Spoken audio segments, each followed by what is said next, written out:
2007, about 11 years from now, which after I read a book called Ikhtisar Sejarah Sastra Indonesia, or in English, it means the history of Indonesian language development.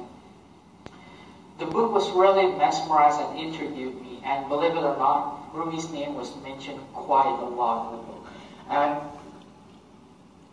after that, I always ask questions like, why Rumi? Why this person?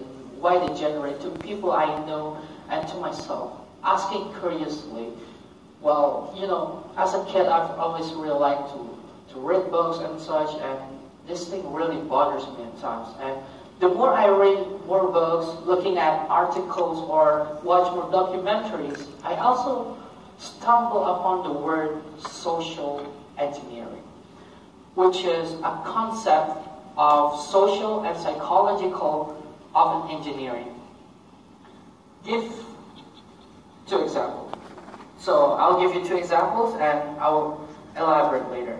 For example, so when you are a child and your parents ask you to go with them to a shop or a market, and then you just looking at something that you like, it could be a candy or snacks, and you really liked it, and you just try to get that thing and put it in the basket, or just hide it really quietly, not even your parents know about it, and then you just put it in the cashier until it gets paid off, and you just take it away.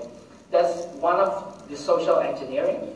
Or when you get into school, like a new school, or just got into from the summer break, and you found a whole lot of new people, and then you're just trying to be more attractive, more friendly, trying to get more people to know you.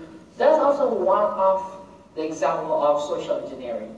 Because social engineering is a study or a concept that working on the human cognitive development, or how our brain develop as we face a situation or people. But the thing is, the more I talk with my friends, not just in school, but also in my Indonesian MC or badminton team outside of school, people barely recognize this thing so-called social engineering.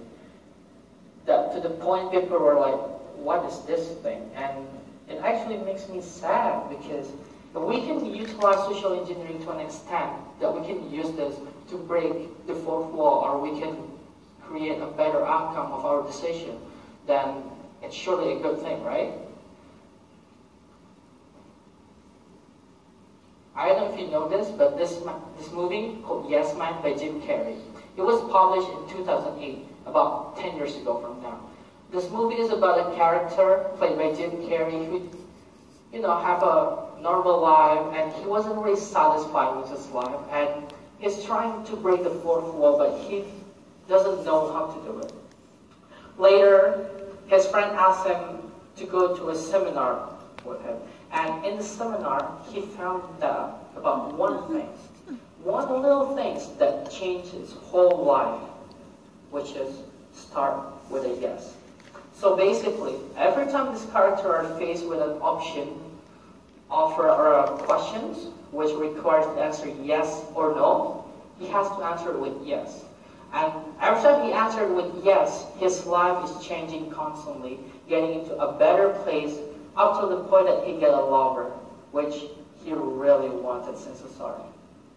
I'm not really gonna spoiler the end, because I know it's a 10 years old movie, but still, I know it's not really appropriate, but by that little thing, start with a yes, we can create a better outcome in our life that we can change.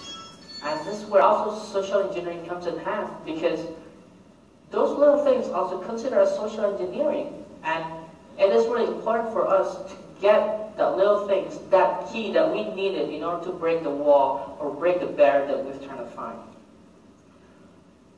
I'm sure you guys have heard this phrase all the time, no matter what are the situation. Nothing is impossible.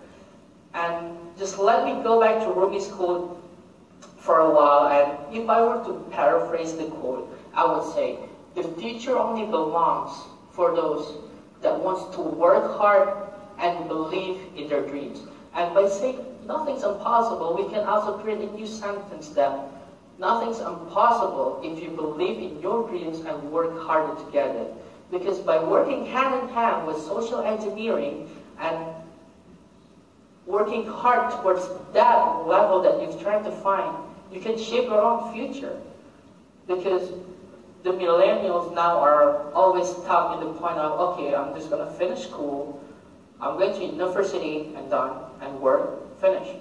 And when you get stuck, you're just going to say, I don't know, this is the end. Like, I don't know what to do, because that's not it. Life is not about going to university, work, and done. There are experiences that needs to be experienced. There are few places that you need to visit. And those are really important for us, important for our future, because if we not shape our future, then who else? That's why nothing's impossible if you want to work hard and believe in your dreams. Because if I can shape my future, so can you. Thank you.